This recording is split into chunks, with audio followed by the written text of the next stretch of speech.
If you guys are not familiar with digital painting, I use Photoshop. Let's get started. I have a lot of questions on how to color a line drawing. I scanned it, put it on a different layer. I will turn this into a multiply. So now you have a background which is gray, and this is pretty much translucent, and you can adjust the opacity however you want to. Then I'll make another layer, fill in whatever the base color I want. You can start out with a monochromatic, or you can start out with color. It doesn't really matter, it's entirely up to you. So I'm just gonna do the base color here, which is, I'm gonna do it really quick.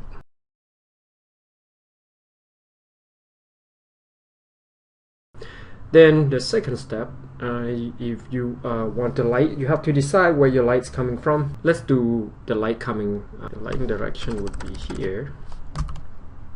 Ta-da! But it is basically from the front.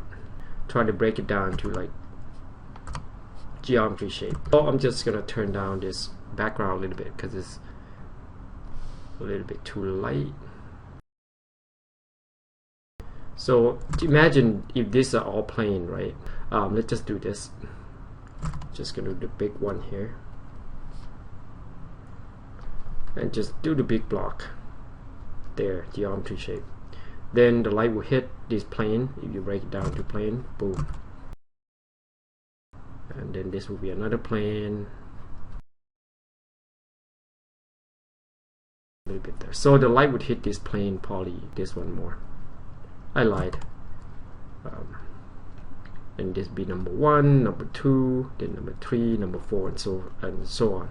And then this plane, if it's coming from the front, this plane would be kind of similar to number 2. And then assuming that it's going on over there, it's going to be wherever it is. And then this plane will probably be the same as that plane. So and here you kind of break down the same thing, except you could, instead of breaking down to the plane, you could use a circular shape instead. And if the lights come from there, then the highlight will be here. So break it down there, and then here you can break it down to a cylinder. So that's why you need to learn how to render all the geometry forms. So and then I will start to assign. Let's do shadow. Once you have like the big geometry shape figure out, then you're gonna go into the small pieces and figure out all those small pieces. Let's pick this 43. I'm gonna move to about 20.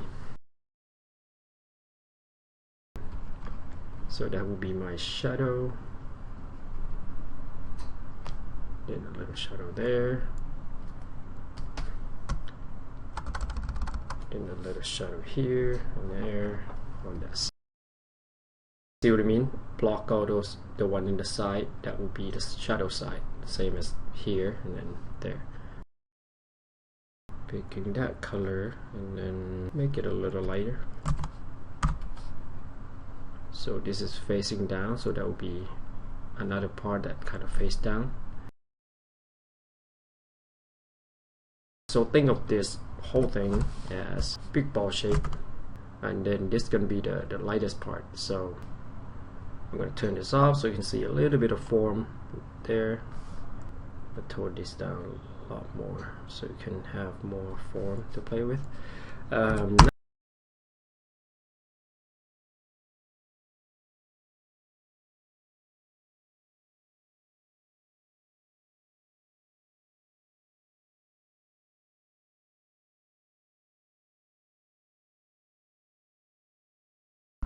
Make it look like a sphere as much as I can.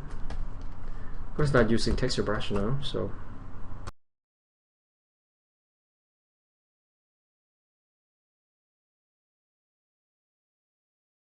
it's gonna cast shadow here and so on. And then this might be occlusion shadow when two objects are meet.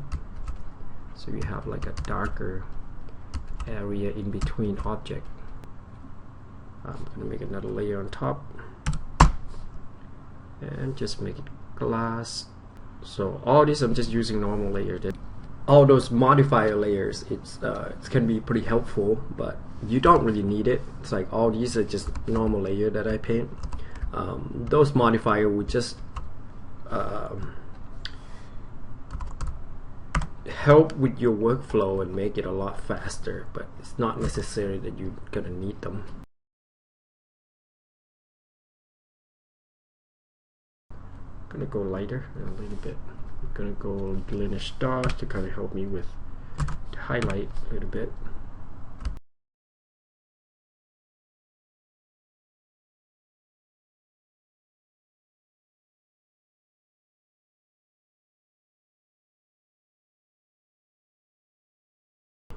So this, I'm gonna make it flat, so I'm gonna pick one value which is kind of similar, that is facing down a little bit, so I'm gonna pick that value and flat it.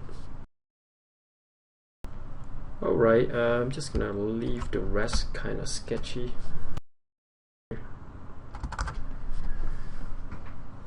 So now I'm gonna tweak the color a little bit so I can move on and start painting more.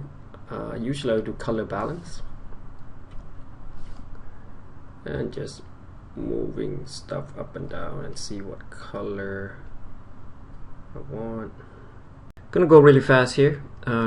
Same thing, just focusing on light and shadow, and then on this visor or the glass face.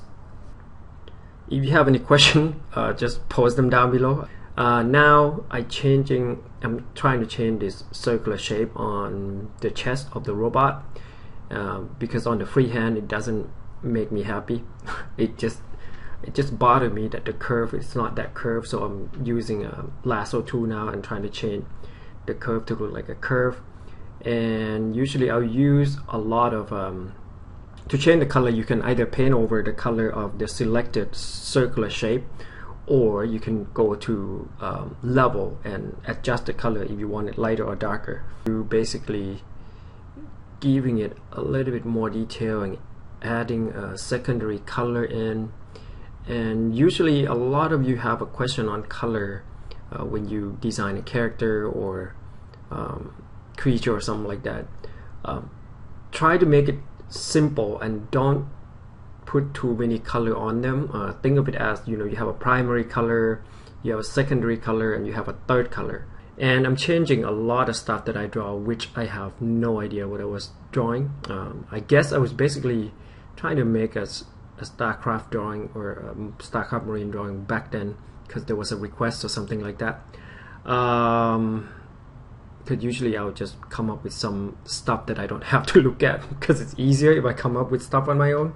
For me it is. And then I'm just gonna paint a bunch of dark shadow stuff so I can cover a lot of area, and trying to draw some wire with a different value, and then some part there'll be some light hit there, but then the focal point will be that highlight area. So one important thing that a lot of people don't kind of look over is the silhouette of the character.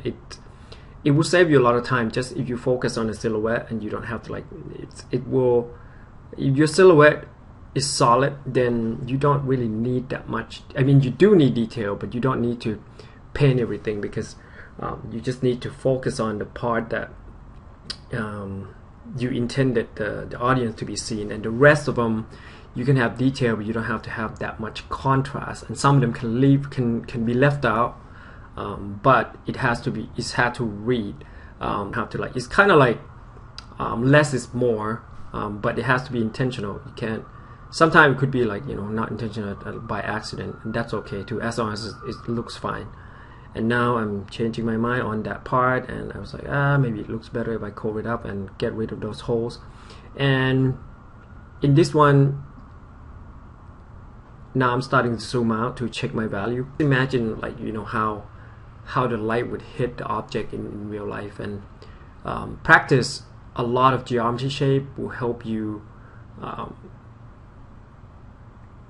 lot with more complex shape, because all of this, you break it down, really they're just geometry shape. A cylinder, a sphere, So here's the final painting over the drawing that I did a long time ago, trying to make it look slightly better.